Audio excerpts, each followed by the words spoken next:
የአዲስ ምዕራፍ ሰዓታችን ላይ ደርሰናል። የዛሬውን ባለ ታሪክ አይተን እንመለስ።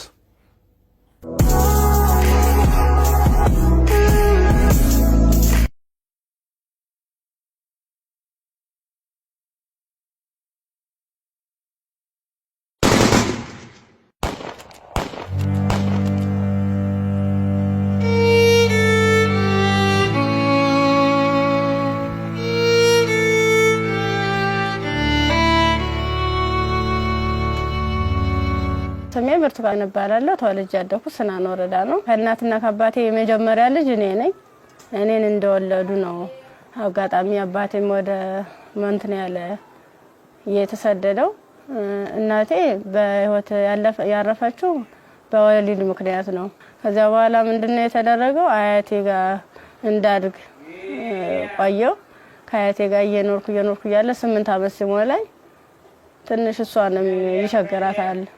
እባካችሁ ልጅቱን ለሰው ልስጥ እና ፈልጉልኝ ምናምን ትላቸዋለች እሷ ማለት ነው አያቴ አሉ። በ8 አመት ያስወጥተው ወሰዱኝ።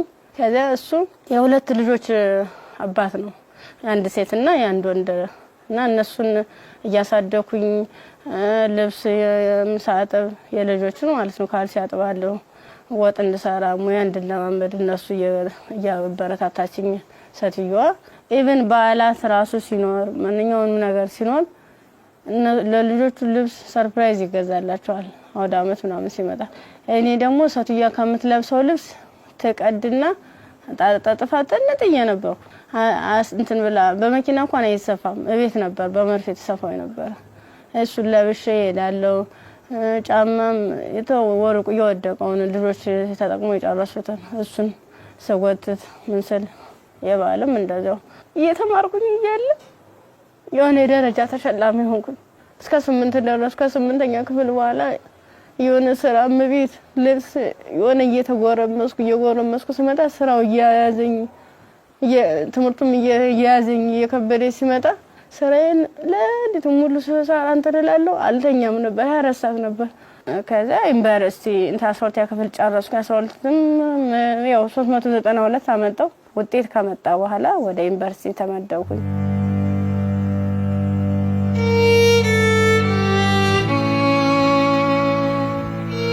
ዲፓርትመንት መረጥ በፋርማሲ ስገባ በቃ እነሱ ራሱን ማበረታታት ጀመሩ። አይዞሽ ኢቭን ደፍተር እስክሪብቶም የሃንዳውትም ሙሉ ነገሩን እየሸፈኑልኝ ነበር እነሱ ነበሩ ቢሮ ላይ ማለት ነው።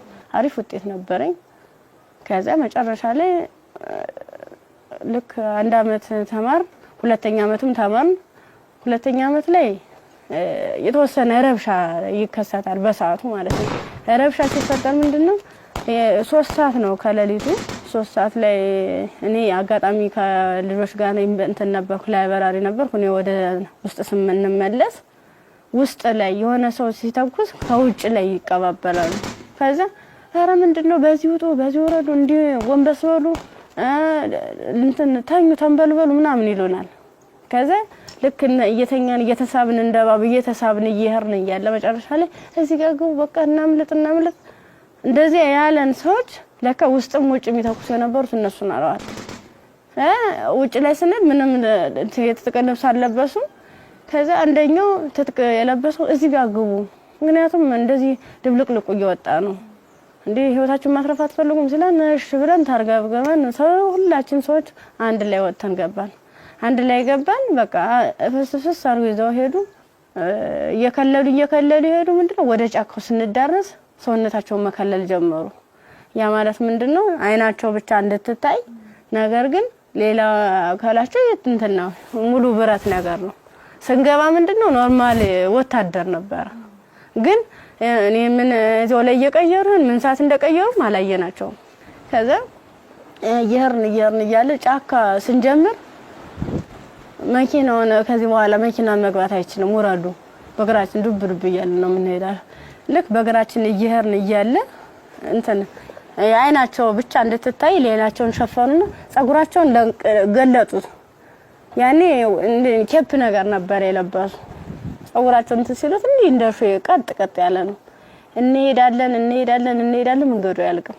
6 ሰዓት ፈጀብን።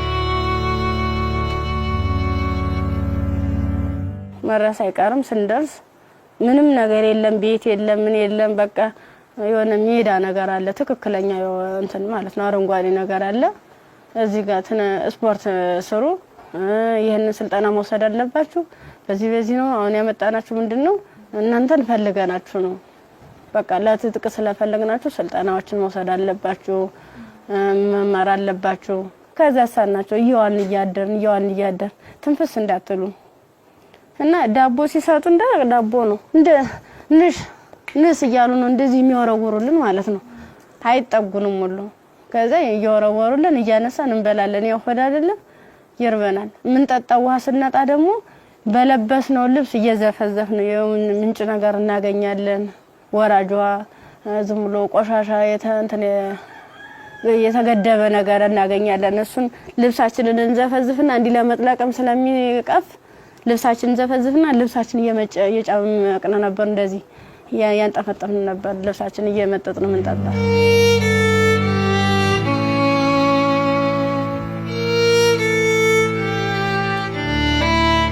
አመት ከ6 ወር ከሞላ በኋላ በቃ ስራችንን እንጀምር ይለዋል አንደኛው ማለት ነው ስራችንን እንጀምር ፕሮሰሱ አልቋል ያቀርነው ጊዜም እስከዚህ ነበር ምን ፈልገውን ነገርም ተሳክቶልናል አሁን ደግሞ እንቅስቃሴ እንጀምር ዳይ ምናምን አሉና መጀመሪያ ላይ ልብስ ነው አውልቆ የታዋን ሙሉ ልብሳችን እና አውልቀን ነው እንግዲህ እንደንተን ሶስቶቹ አራቶቹ ታሄዱ በኋላ እኔ አምስተኛ ላይ ነበርኩ በአምስተኛው ሰዓት ላይ ምንድነው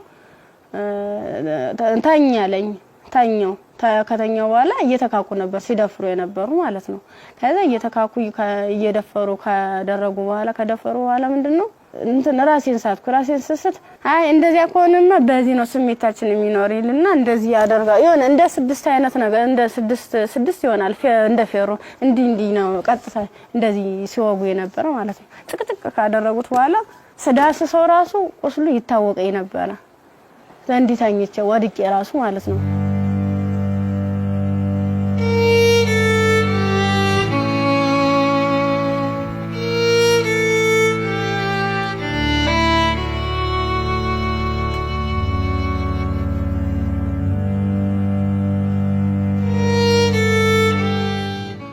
ካንገት በላይ ደግሞ እንትን በምንድነው ጭንቅላቴ ነው ሁለቴ ሲመታኝ የኛው ተከፈተ ጭንቅላቴ ማለት ነው እንደዚህ ያድርገዋል ማለት ነው ሌላስ ምን ይሻላል ከዛ የሆነ ሚንትን የሚልም ነገር አለ ቢላ ማለት ነው በሱ ይፈቀፍቀዋል ጻጉሬን ማለት ነው ሲፈቀፍቅ እየደማ ነበረ በዚህ ሚተለትላሉ እንደምላጭ አይነት ነገር ይዘዋል የሁሉ ትልትል ነው ይሄን ማህፀኔ ከተጨቀጨቀ በኋላ ምንም ማለስታውስ ሜትተጣል ምን ሆነ ግን ምንድነው በስድስተኛ ቀና በየንተሰል ምንም ነገር የለም ከጎኔም ሬሳለ ከጎኔም ልጅ ተርትላለች በቃ ከሷ የተሻልኩ ስለሆነ የለበስኩትን አረቄን ልብሴን ሙሉ ጫርጊያው ልቄ እንትን አሰርኩት ተንትኑ ጋር አጣብቂያ አስሬ እየጎተትኩ ያ ማለት ምንድነው እኔ ሙሉ አካል ስላለኝ ነው ያንስ አድርጌ ነበር እየጎተትኩ ይተላቀስ ርያል በቃ አርቃንሽን ሆነሽ በጣም ነው የሚያሳዝነው ቁምጣ ነበረችኝ ቁምጣዬን ደግሞ ያላስለብሰኝ ያለ ቁስሉ ማለት ነው እንዲ ክፍቱን አድርጌ ልብሴን ግን ሙሉ ቃኔ ለሷ ለበስኳት የለበስኳት አንድ ቀሚስ ነበርና ቁምጣ ከስር ለብሼ ነበር የለበስኳት ልብስ በቁምጣዬ ማሰር አልቻልኩም አውልቄ ሁሉ ሞክሬያለሁ ሙሉ ደም ማለት ነው ከዛ በሷ አሰርኩና የወተትኩ ሰል ገሩ ይመጣሉ በሰዓቱ ማለት ነው ከዛ እንዲታ ያንዘላዘሉ እንትን ብላ እንደዚህ ተሸክሙ ያንዘላዘሉ ይዘዋት ይሄዳሉ ሀይዟ ሲሄዱ እኔ አልሰማማ እንትን አለልም በቃ እንዳንችንስ አንችልስ ገላጌ ተገኘ ብላኝ እኔ እንጂ ይብለኝ ደህል እንጂ በቃ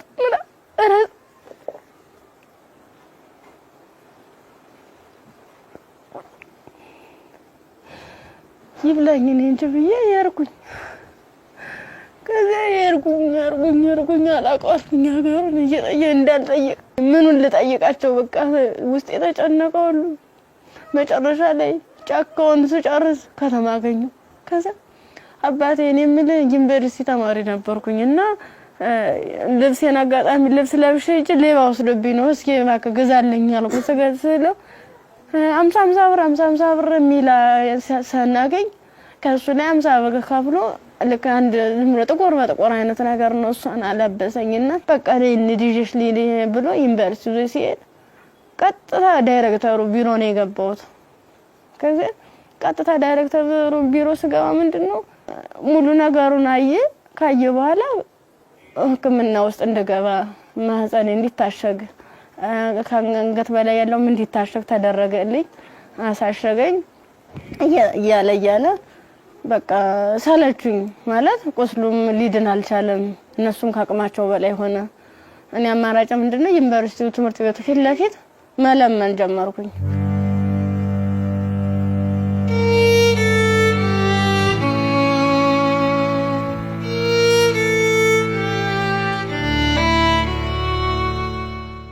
እንደ ኢንፌክሽን ፈጥሯል መሰለኝ ብዙ ቀን ስለቆየው 6 ቀን ማለት ቀላል አይደለም። ያን እየቆራረጡ እያወጡ እያስተካከሉ እያጠሙ ሲሉ መጨረሻ የልብም ኬዝ እንዳለብኝ የታወቀም እዚያ ነው። ልክ በራሳቸው መኪና ነው ወስደውኝ አምጥተው እዚህ ጣሉኝ፣ አዲስ አበባ ማለት ነው። ከዛ አዲስ አበባ ሲጥሉኝ ምንድነው ወዴት ልሂድ በቃ ህይወት መስቀልቅል እንዳለብኝ እብድ ሆንኩኝ፣ አበርኩኝ። ከጊዮርጊስ ወደ ማርያም ሄድኩኝ። የማርያም ቀን ነው ልሂድ እስኪ ምናምን ብዬ ሰው በሚሄድበት እየተከተልኩ እዛ ስዕል ቅድስት ማርያም ይላል። እዚያ ቁጭ ብዬ እየለመንኩኝ ታገኘኛለችና ብር ተሰጠኛለች። 50 ብር ተሰጠች። በኋላ ምን ፈልገሽ ነው ምናምን አይዞሽ ምናምን አለችኝ። እኔ እኮ እንደዚህ ተማሪ ነኝ እና በዚህ ረብሻ ምክንያት ነው እንደዚህ ተፈጠረው። እንዴት ላድርግ እንዴት ልሂድ ብለሽ አልኳት። የት ልሂድ ብለሽ ስላት አይ እንደዚህማ ከሆነ ከኒልክ ጤና ጣቢያ እንወሰደሽ ብሎ ጤና ጣቢያ ሲሄድ የምጥ መርፌ ሰጡ። እስቲሽ አደረጉ። ከተወለደ በኋላ በጣም ራበኝ። በቃ ምኑን ማጣው ሳጣ ሲርበኝ ማዘር ተሬዛ ጋር መጣሁኝ። ምን ላድርግ አልኳት። በቃ ጨለመብኝ፣ እባክሽ አስገብኝ ስላት ከጎንሽ አለን ብላ መድኃኒቶቹንም ያንዳንዱ የህክምና ክትትሎችን እያደረጉልኝ ውስጥ ላይ ከነሱ አቅም በላይ የሆነውን ሪፈራል ተጻፈልኝ። በረንዳ ላይ የነበርኩት ወደ ቤት እየተቀየረ ሰው ቤት ማደር ጀመርኩ። እያልኩኝ በእነሱ ጥረት በእነሱ ጥንካሬ በማዘር ተሬዛ ማለት ነው ለልጁም ሆነ ለኔ ህክምና ወጪዎችን ያንዳንዷን እየሸፈነች እሷ እንደ እናት ሆና እየመከረችኝ እያጽናናችኝ እንባዬን እያበሰችኝ ነበር። አንድ እሷ ናት።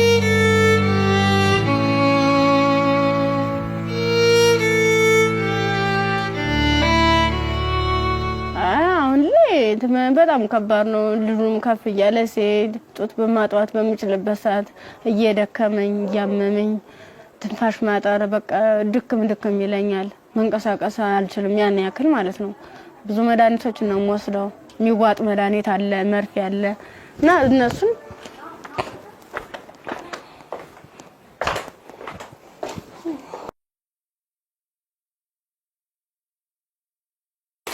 እነዚህ ነው መድኃኒት እየወሰድኩ ያለ። በቃ እነዚህ የሚዋጥ መድኃኒት አለኝ፣ መርፌ አለኝ። ይሄን ነገር ነው እየወሰድኩ ያለው እና ይሄን መድኃኒት ስወስድ ደግሞ ለኔ የሆነ ማለት ምግብ ያስፈልገኛል። ምበላው መጠጣው የለም። መታየት ነው ደረቅ ኮቸሮ ነው። አሁን ቅድም እንደውም ሳዘጋጅ ነበር ኮቸሮ እዚህ አለ ዘፍዝፌ ነው የነው የበላ ያለው። አሁን የራስ በራስ ብሏል። የዘፍዝፌው ስለቆየው ቅድም ነው እናንተ ቀረጻ ያዘጋጃችሁ ያለ የዘፍዘፍ ማለት ነው። የዘፍዝፍ ካለ በኋላ ለልጅ ምንድነው ፍትፍት አድርጌ እኔ የምበላታለሁ እሱም የሚበላት ይችል ነው እና ሙዝ ምናምን እገዛለታለሁ። ብስኩት መጠለያ ያስፈልገኛል። አሁን ያለበት ቤት ስፖንሰር አንድ ወር ከፍሎልኝ ነው ሄደ። ሌላውን ግን እየለመንኩ ነው ውጭ ላይ ማለት ነው። የሆነ ነገር የሆነ የልጅውን ወደ 3 ወር አለፈው ሰው እንድንቆጣጣው ማለት ነው። መታጠቢያ ሳፋ የለም ብቻ ቃላት የለኝም። በቃ የድረሱልኝ ምን አንድም በቃ ወደ ፊትስ ምን አይነት ህይወት ነው የሚኖረው? ምንድነው የማደርገው? ለምን ነገር በጣም እየራበኝ ነው። በቃ ራበኝ አልቻልኩም።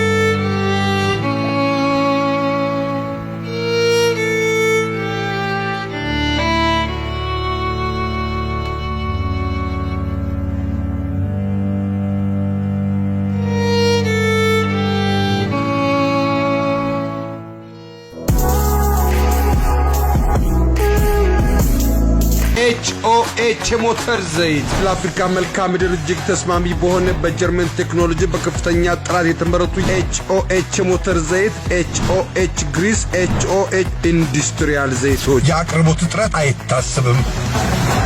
ኦቪድ ሪል ስቴት ልማትን ራዕዩ አድርጎ እጅግ ግዙፍ በሆነ ቦታ ላይ 60,000 መኖሪያ ቤቶች የሚገነቡበት ስማርት ከተማ ለቤት ፈላጊዎች ለማስረከብ 24/7 ሌት ተቀን በመስራት ላይ ይገኛል። ራዕያችን ልማት ነው።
ኤዲሰን የኤሌክትሪክ ዕቃዎች፣ ኤዲሰን አምፖሎች፣ ማከፋፈያዎች፣ ብሬከሮች፣ ሽቦዎች፣ ኤዲሰን ስታቢላይዘሮችን ከተለያዩ የኤሌክትሪክ መደብሮች ያገኟቸዋል።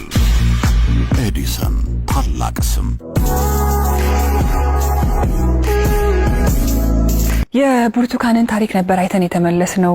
ከዚህ ቀደም ብዙ አይነት እንደዚህ አይነት ታሪኮች ተሰርተዋል። ግን ይሄ እውነት ከኢትዮጵያዊነት የወጣ ፍጹም ኢትዮጵያ ውስጥ ይሄ ነገር ሲያጋጥማል ወይ ብለን እንድናስብ ራሳችንን እንድንጠይቅ የት ነው ያለነው የቱ ጋር ደርሰናል ብለን ያየንበትም ታሪክ ነው።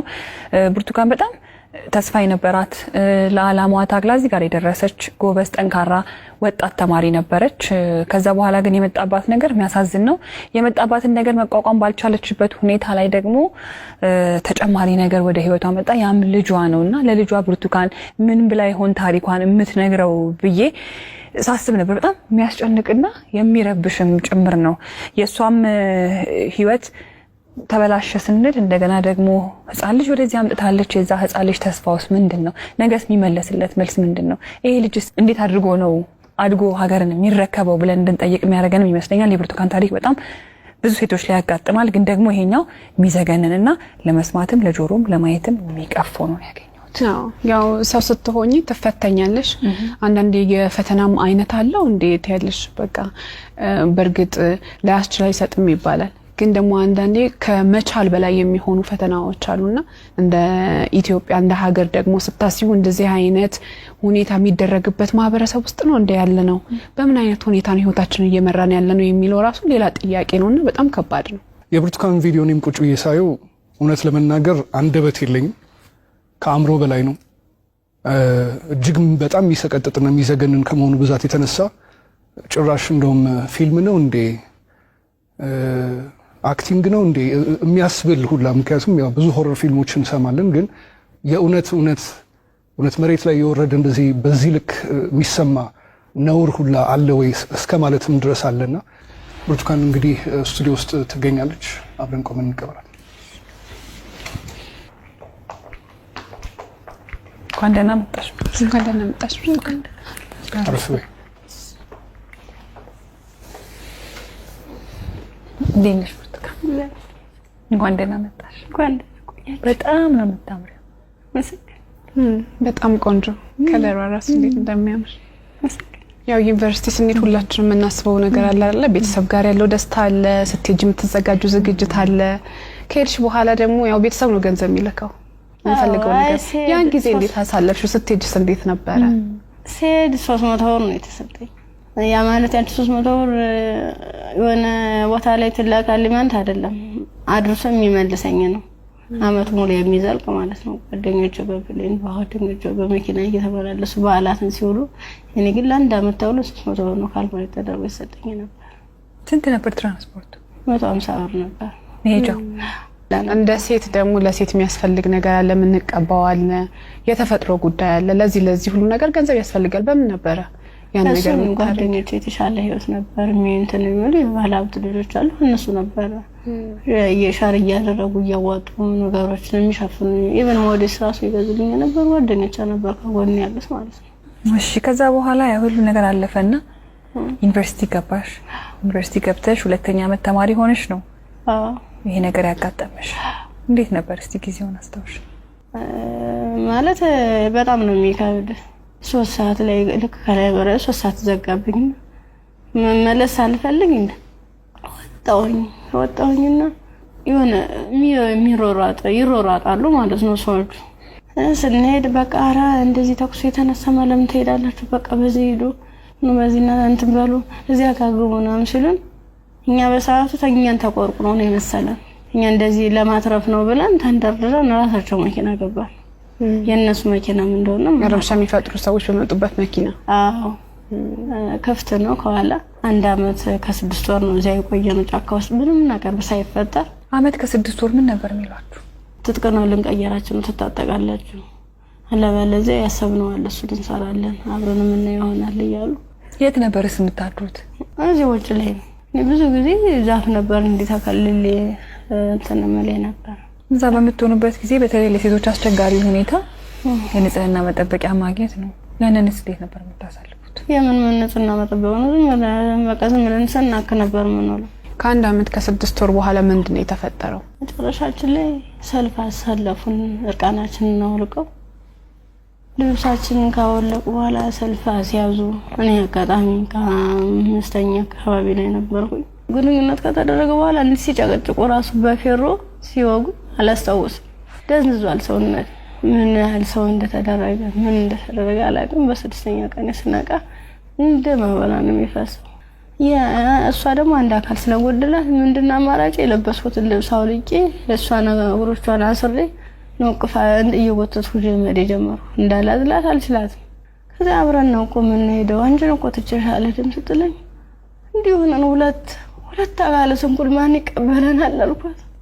ምክንያቱም ማንም ቢሆን እንደዚህ ደም እየፈሰሰ እንደዚህ ምድሩ ሁሉ ጨልሞብኝ ነገ ወዲያ የተሻለ ህይወት አገኛለሁ ብዬ ነገ ወዲያ ጥሩ ቦታ ደርሳለሁ ብዬ አሰብኩት ልጅ በቃ መጨረሻው እንደዚህ ሲያመር እንደዚህ ሲሆን በጣም ካፋኝ።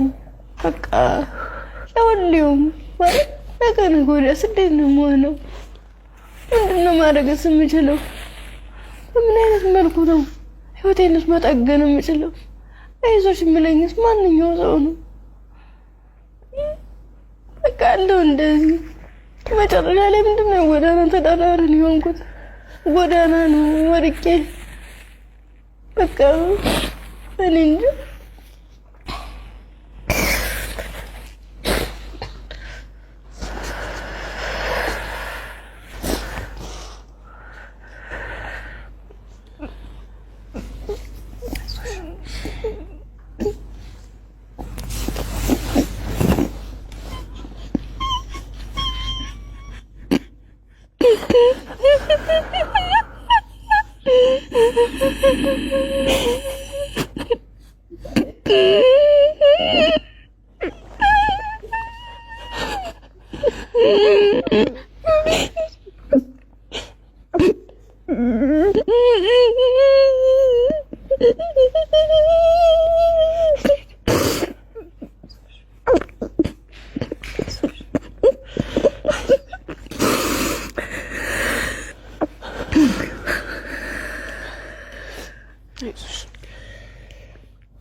አንዳንድ ታሪኮች ለመስማትም በጣም እጅግ በጣም ይከብዳሉ። እኛ ጋር ይሆናሉ ይፈጠራሉ ብለንም እንጠብቃቸው አይደሉም። ሴት ሆኖ ለመስማት ይከብዳል፣ ሰውም ሆኖ ለመስማት እንደዚህ አይነት ታሪክ ይከብዳል። ያው ከመሞት መኖር ይሻላል ይባል የለ። እግዚአብሔር አንቺን በዚህ ፈተና ውስጥ አሳልፎ ዛሬ ላይ ሲያደርስሽ ምክንያት የለውም ማለት አንችልም። በፈጣሪ ስራ ማንገባም፣ ግን በጣም ጠንካራ ነሽ። እኔ በዚህ ሁሉ ችግር ውስጥ ያየሁት ያንቺን የመንፈስ ጥንካሬ ነው። አሁን ላይ ልጅ አለሽ። ልጅሽን ስታዩ ምን ይሰማሻል? ከፋኛል በጣም። ምክንያቱም እሱ ባይኖር የኔ ያለ እንትን አይደለም ነበር ማለት ልጅ ስትይዥ ከባድ ነው። ለልጅ ስትይ እያልሽ የሆነ ትታሰሪያለሽ። ልጅ ነው እንጂ ራሴ አትይም። በቃ ምን አለበት ወይ ጤነኛ ልጅ በሰጠኝ ነው። ካልሆነ ደግሞ እኔም በሽተኛ እንዴት ነው የማደርገው? ልጁንስ ለማልቀ ሁለቴ ነው 3 ጊዜ ጥዬው ሁሉ ይጫለው። እዚያ ውጭ ላይ ተመልሼ እንዲህ ሳይው እማ ያለ ወደ እኔ ይመጣል። እናፈሩን በበላሁት በቃ አብረን እንሞታታለን ብዬልሽም መቀፋረቂ እንደገና ራሴን ይቅርታ ጠይቄ እንደ ትልቅ ሰው ጥያቄና መልስ በራሴ እየተመለሰ እንደዚህ ከሆነ ሽናን ደየ ከፋረቂ ይሽውዳለሁ። ያሳደጉሽ ቤተሰቦችሽ በጠፋሽበት ወቅት ከዛ ሁሉ ነገር ሲሆን ይሄን ሁሉ ታሪክ ያውቃሉ፣ ግን አልቀበልም ነው ያለ። አሁን ላይ ጤናሽ እንዴት ነው? ሕክምና በጣም ያስፈልገኛል። ከሕክምናም በላይ የምክር አገልግሎት ያስፈልገኛል። ነገ ብርቱካን ምን ብታገኝ ትመኛለች? እኔ አሁን የምፈልግ አንድም በጤንነቴን የሚከታተለኝና በቃ ትምህርቴን መማር የምፈልገው ወደፊት የተሻለ ህይወት መኖር እፈልጋለሁ። ልጅን በጎን አይኑን እያየው እየተጫወትኩ አብሬ እንደ እናት እንደ አባት እንደ ወንድም ከጎን ይሆንልኝ። እሱም አድጎኝ ጠብ እንዳያገኙ ተሻለ ህይወት እንድደርስ ነው የምፈልገው። ዛሬ ወደ አዲስ ምዕራፍ የሚያሸጋግሩሽ ስጦታዎች እኛ እናበረክትልሻለን። እንግዲህ ብርቱካን በጣም ብቻሽን በከባድ ሁኔታ ልጅሽን እያሳደግሽ ነው የምትገኘው። በመሰረታዊነት በመጀመሪያ የሚያስፈልግሽ ደግሞ የቤት ኪራይ ድጋፍ ነው። ኢቢኤስ ቴሌቪዥን ይሄንን ስለሚያምን ደግሞ የ1 ዓመት ያለምንም ሀሳብ ከልጅሽ ጋር ሆነሽ ራስሽን እስክትቋቋሚ ድረስ የ1 ዓመት የቤት ኪራይ ይሸፍንልሻል። ሌላው እንግዲህ እኔም በጣም ተርቤያለሁ። ልጄንም ለማጥባት ደግሞ መብላት አለብኝ። ካልበለው ደግሞ ወተት የለም ጡቴ ብለሻል። እውነት ነው። እናት ስንሆን ደግሞ የበላነው ሁሉ ደግሞ ወደ ልጃችን ነውና መብላት፣ ራስን መጠበቅ ራብ መጥፎ ነው ይባላል። እውነትም መጥፎ ነው በጣም። ስለዚህ የ6 ወር አስቤዛ ደግሞ የቤት ይሸፍንልሻል። ከቤት ኪራይና ከአስቤዛ በተጨማሪ ደግሞ የልብስ ማጠቢያ ማሽን ኢቢኤስ ቴሌቪዥን ያበረክትልሻል። በጣም ትምህርትሽን ትወጃለሽ፣ መማር ትፈልጊያለሽ፣ መለወጥ ትፈልጊያለሽ። ባላሰብሽው ባልጠበቅሽው ሁኔታ ከትምህርትሽ ገበታ ወደ ኋላ ቀርተሻል። ያኔት ኮሌጅ ደግሞ በመረጥሽው በፋርማሲ ሊሆን ይችላል፣ በነርሲንግ እንዲሁም ደግሞ በላቦራቶሪ ቴክኒሻንነት 2 ቅርንጫፎች አሉ። ከሁለቱ በአንዱ ቅርንጫፍ መርጠሽ ትምህርትሽን እንድትከታተይ ትምህርት ቤት ወጪሽን ሙሉ በሙሉ ይሸፍንልሻል። እኛም ህልምሽ ተሳክቶ ስትመረቂ ደግሞ ለመምጣት ያብቃል። አሜን። ሌላው ደግሞ የሰው ልጅ ሁሉ ነገር ለማድረግ ጤናው ነው ቅድሚያው ነገርና ብርቱካን የልብ ኬዝም አለባት፣ እንዲሁም ልጇም እንደዚሁ ሕክምና ያስፈልገዋል። ከምንም ነገር በላይ ደግሞ የሳይኮሎጂ ባለሙያዎች እንደዚሁ የሚያዩ ይኖራሉና የሕክምና ድጋፍ ያስፈልጋታል በተለያየ አይነት መንገድ። የልብም እንደዚሁ የሳይኮሎጂም የልጇም ጤናም ጭምር ማለት ነውና በዚህ ላይ ደግሞ ድጋፋችሁ እንድታደርጉ እንላለንኛ። እንዲሁም ደግሞ ሀገር ውስጥም ከሀገር ውጭም ያላችሁ መልካም ደጋግ ኢትዮጵያውያን ይህን ፕሮግራም የምትከታተሉ እንግዲህ መቼም ዝም እንደማትሉ ፍጹም እምነታችን ነው። ከብርቱካን ጎን ነን የምትሉ በዚህ አድራሻዋ ልታገኟት ትችላላችሁ። በቃ ሙሉ ነገር ላደረጋችሁልኝ ገዛ ላደረጋችሁልኝ ሁሉ ነገር ተበበ ከልብ አመሰግናለሁ። ኢቢኤስ ቴሌቪዥንም እድሜ ጤና ይስጥልን። በጣም ነው ማመሰግነው። ወዳችኋለሁ፣ አከብራችኋለሁ። ነገ ወደ ደግሞ የኔ ህይወት ተሳክቶ የኔ መጥቼ እናንተ መጥቼ እዚህ ውስጥ ማስደስተበት ቀን ይናፍቀኛል። ደግሞ አደርገዋለሁ። እናምናለን እኛ። የአዲስ ምዕራፍ ሰዓታችን ይህን ይመስል ነበረ። እሑድም በኢቢኤስ ይቀጥላል። መልካም ጊዜ።